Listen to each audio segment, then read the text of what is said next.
guys, welcome to the Freedom Friend. I'm Michelle, and today I want to talk about cashless societies because the WEF is talking about cashless societies, and the media is talking about cashless societies and banning cash, and I thought this would be a good time to talk about it because I personally don't want cash to be banned.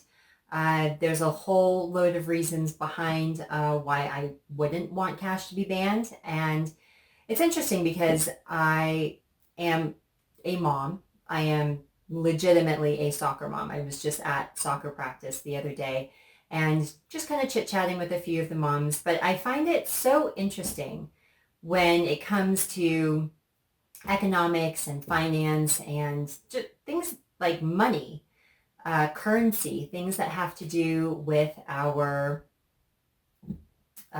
like the way we transact, the way we purchase things. And just the fact that so many parents do not seem to be aware of what is happening.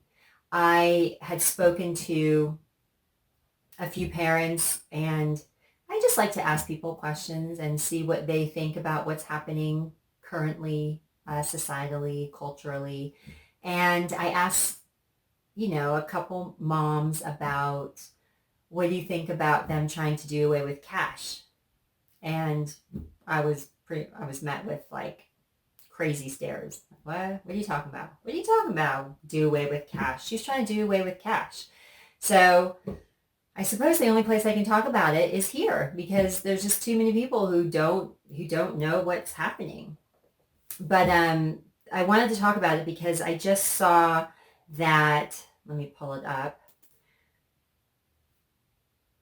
I just saw that Citigroup, or whoever, Citigroup who owns Citibank, they are talking about a tokenization of their investment, the money that goes into their investments. And all of a sudden I just lost it. Where did it go? Here it is.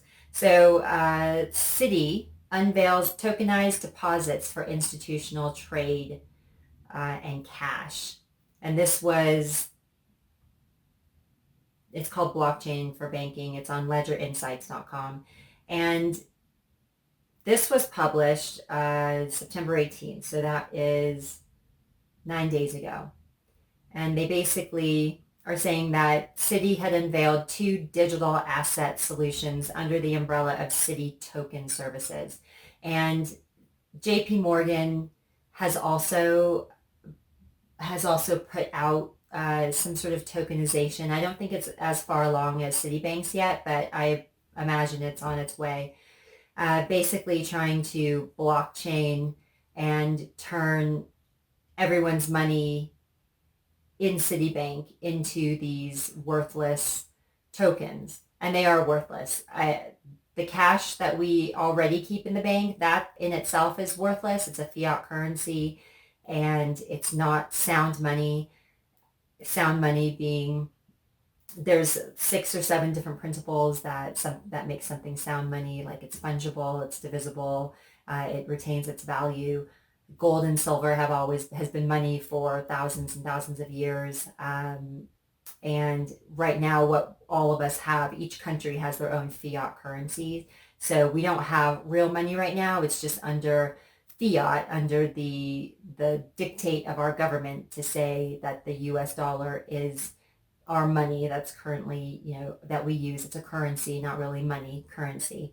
But they're even trying to take these currencies that are not really worth anything, just the paper that it's on, and they're trying to, and when I say they, we're talking like the World Economic Forum, the World Health Organization, the UN, like all of these unelected organizations that were set up and built and run now by billionaire, multi-millionaire elites. I would say probably mostly billionaire at this point.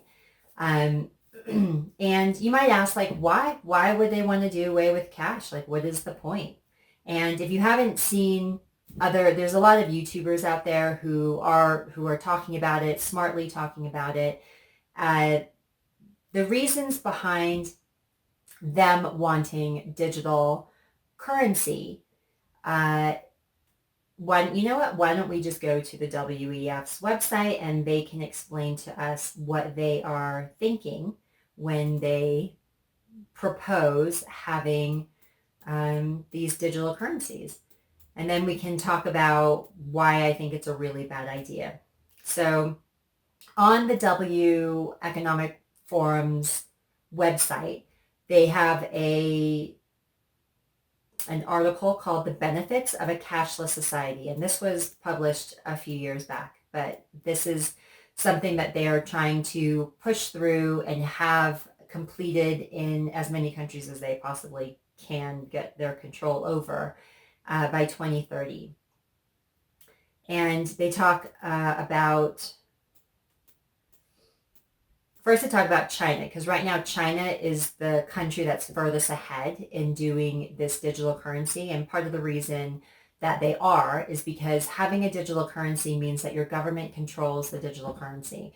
That means you as an individual have less freedom, you have less privacy. The government can turn it off. They can turn off your money. If they don't like something you've said, they don't like something you've done, then it's gone. Like you can't go to the grocery store, you can't buy food, you can't buy whatever you need, you can't buy necessities if they turn off your ability to purchase things. Like money is your freedom to transact, to acquire the things that you need in your life. And if they take that away, then it's not going to be a pretty picture for whoever's having their money turned off. But the WEF says the new global payment ecosystem, they call it an ecosystem, including both physical cash as well as mobile wallets, is the result of the convergence of three large and powerful industries: telecommunications, banking, and retail. And if the private and public sector can work together to harness the latest technology and realize the full potential of a cashless society, there will be enormous benefits. Okay, so let's talk about the benefits that the World Economic Forum believes can come about with their vision of a cashless society. So they say, First of all, they say one of the benefits that they say is that the savings from avoiding processing costs could then be used to benefit those in need. So they're basically saying, you know how like when store retailers have to pay a transaction fee to the vendor for, like using their credit card service. So if you go to the grocery store and you use your credit card, there is a small, usually a 2.9% transaction fee that goes to the vendor who processed that transaction for the store, like from your credit card to the store. So there is transaction fees. So what the WEF is saying is that the savings from avoiding the processing costs will then be used to help the poor. Yeah. How the poor are going to get it, I don't know. But apparently the savings won't just stay with the store, won't just, be reinvested into companies. It'll be used to help the needy. So that's what the WEF is saying. Another benefit that the WEF is claiming is that cashless technologies can fight against corruption and organized crime. So the people who stand to benefit most are those who are most in need. Again, so they're using poverty as a reason to switch to cashless societies. So they're saying, I'm not quite sure why they're bringing up the 1.4 billion people in the world who have to make do with less than $1.25 a day. Perhaps they shouldn't switch to cashless. Perhaps they should allow these economies to flourish and have freedom, economic freedom. Economic freedom has proven across the centuries and across nations to be the number one factor, like free market capitalism and economic freedom, to lift up the economies of countries, meaning governments aren't involved. You get away from socialism and Marxism, and you have these free market capitalistic societies that lift up everybody. All classes of that country will be lifted up. So they just keep saying that this can help having a cashless environment. If everyone were connected to an end-to-end e-payment infrastructure, a cashless environment, there would be transparency in money flows. I don't know how these poor people who most likely don't have bank accounts or computers and potentially don't have smartphones, not really sure how they would enter the cashless environment. That doesn't seem to make any sense to me. There are millions of people who don't have access to these tools. So it's talking about being part of this blockchain and being connected digitally. But what if you don't have a bank account? Because you have to have a bank account in order for this to work. And maybe a computer or a smartphone. There's a lot of people in third world countries who do not have those things. So I don't know. What else are they saying? In developed countries, a cashless society will deliver transactions that are seamless, frictionless, and low cost. And in developing nations, it could deliver life-changing socio-economic benefits. They don't describe the detail in how in developing nations it would deliver life-changing socio-economic benefits, but I do see how in developed countries you could have a more seamless, frictionless, low-cost ability to transact money, to send money, like overseas, for example. But honestly, I'd rather just deal with having to wait 4 or 5 days to get my money from a different country rather than just in seconds, but have all of my privacy and economic freedom taken away. So these are some of the benefits that the WEF is talking about. The reasons that I think this is concerning, that I think this is not a good idea, is for many reasons. Let's just look at a few different articles. First of all, last year, there were 500,000, so 500,000 Austrians who demanded the right to cash payments be added to their country's constitution. So they want the right to use cash added to their constitution. That's how worried they are that this cashless society policy could come into their country and quickly take over their rights to being able to use cash. It says, so they had a petition last year. I actually need to find out what happened with that petition. It says in a country of 8.9 million, which is Austria, the massive show of support for the right to pay with cash demonstrates the growing movement against digital currencies. Good job, Austria. Like, I am proud of them for doing that. For the growing movement against digital currencies promoted by central banks across the world and institutions like the World Economic Forum.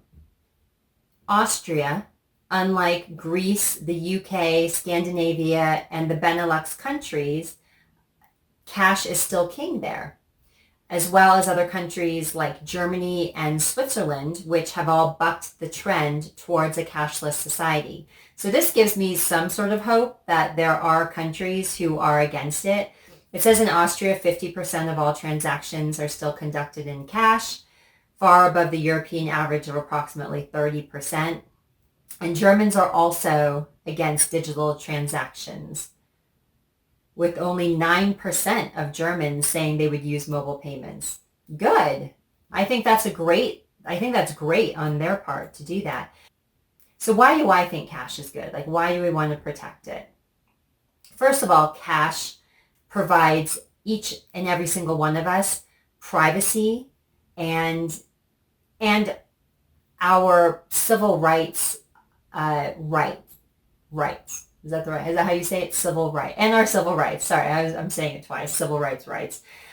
So privacy and civil rights, because if your government has control of your money, they know every single transaction that you make. What happens if you have an authoritarian government who doesn't like the fact that you're drinking beer, doesn't like the fact that you're eating beef, doesn't like the fact that you're buying, a gun for your self-defense, and they can a shut down your ability to purchase these things, just because it's no longer just a banking, it's not no longer a banking system where you're putting money that you've earned, your energy has gone into making this currency, and then you're putting it into a bank for them to be able to give it to you later on. This is you having a direct connection. All of this is tied to the CBDC. For the US, it's tied to the CBDC, which is the central bank digital currency, which they want to eventually eliminate the US dollar. They want everybody to be on the central bank digital currency where they can control it. They can dole out how much you get. They can pull it away if they don't like what you're saying. They don't like what you're doing. They basically want that control over your life. And the best way to do so is to be able to monitor and control all of your transactions. And the way they control you, what you think, I guess they can't control what you think, but what you say, what you do in public, is by essentially taking your ability to transact away from you. And that's a serious issue. People could die from that. And they'll turn things on and off just at will. So this says it really well. It says abolishing cash would force citizens to conduct all transactions through a digital medium, such as mobile payments, credit cards, or digital currencies. Granted, we already have some digital in our lives right now, but if you want cash, you can still use it. A good example of where it would really hurt you to have a digital currency is what if there was a natural disaster? Think about what happened in Hawaii about a month and a half ago with Maui's fires just burning the town to the ground, essentially. So you have natural disasters, you've got hurricanes and tornadoes and fires, and if the power grid is knocked out, you have no ability to transact because you can't access your digital currency. And this is where cash would be very useful. Even more worrying for some, digital money could one day be linked to political and social behavior in Western countries in a social credit system. So a lot of people who are worried about the tyranny that they're seeing that's in the United States and across the world, and they're worried that the government gets their hands this amount of control and power, then you're done. There is no freedom. It says, already during the Freedom Convoy trucker protests against COVID-19 policies in Canada, the left-wing government of Justin Trudeau took the unprecedented step of freezing the bank accounts of protesters. So there were moms and teachers who couldn't get food. They couldn't pay their bills. He turned off their ability to transact. Your ability to transact is how we survive in the world. Like, he turned it off for these protesters because he didn't like their message. He didn't like what they were protesting. Like, if that doesn't sound dystopian and authoritarian to you, I don't know what would. But to me, that is the complete annihilation of freedom and individuals having the ability to have control over their lives. The move to ban cash is dystopian. Make no bones about it.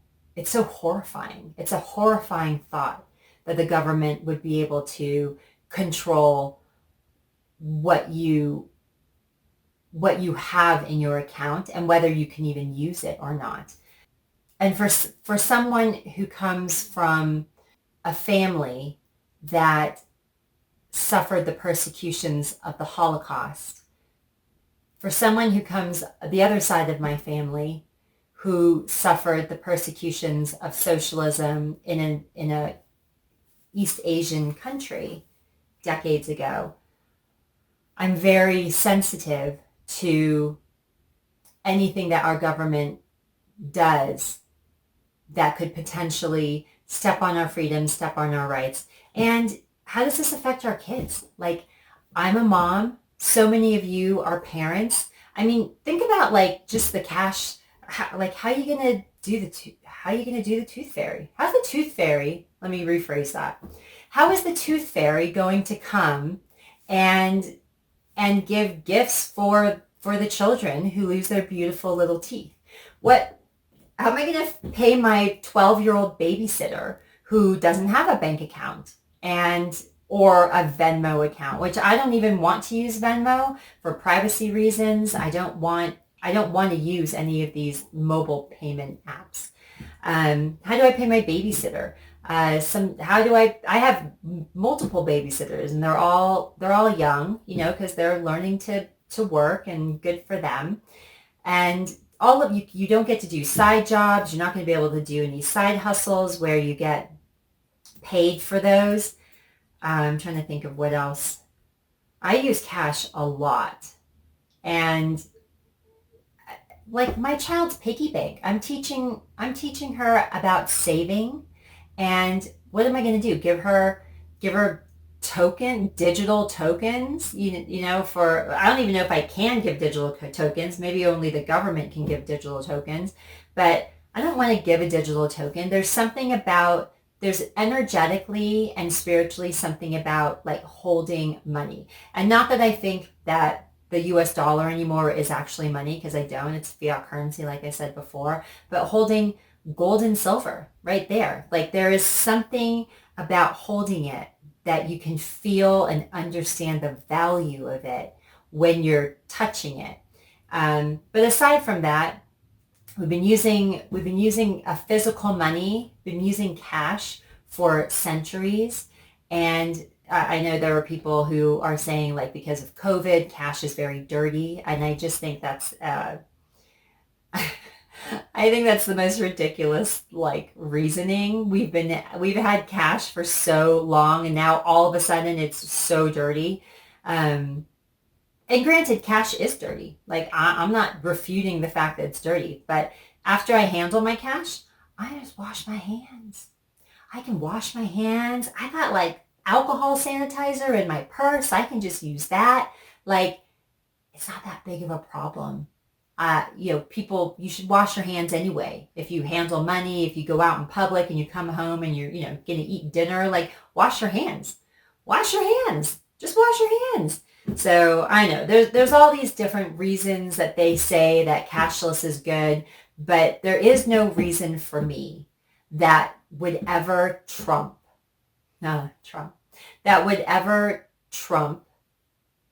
giving up my freedom and privacy for a government to control what I say, do, use, buy, any of it. So anyway, that's it. Be aware of what's happening with the talks about cash, what our government is doing, maybe if you're in a different country, what your government is talking about. It sounds like some of these governments, like Austria and Germany and Poland. Oh, let me not forget about Poland, because my father is from Poland, and the Poles are completely opposed to the EU's policy of banning cash, including banning combustion engines, because the WEF is trying to do that all across the world as well. And meat, like I had mentioned a little bit earlier, and we'll talk about in other videos, they're trying to get rid of meat and have you eat the bugs.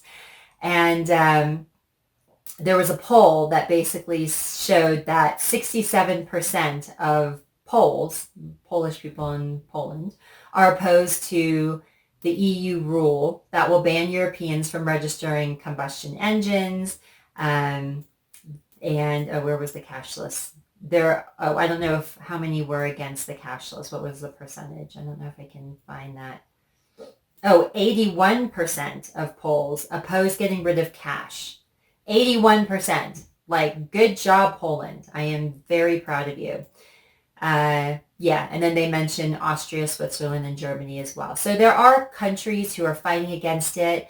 God bless them, and hopefully that will keep these tyrant global elite billionaires from telling us what to do and taking away our ability to transact and have some iota of freedom and privacy, because obviously that's what they have and we don't know what the heck they're doing. So anyway, pay attention to the cashless society. If you liked what I talked about today, if it helps you in any way, please like and share this video, and obviously comment on it. I would love to know what you think about the cashless society. If you think it's a great idea, if you don't think it's a good idea, if you have other things you want to talk about, that would be awesome. Obviously keep it polite if you could. That would always be great. I know it's the internet, so that's probably a big ask. But yeah, please like it, because I would love for the algorithm to grow my channel, because this is a fairly new channel. I had to shut down my old channel. And yeah, I look forward to seeing you guys later. Stay free and stay strong, and I'll see you in the next video. Bye for now.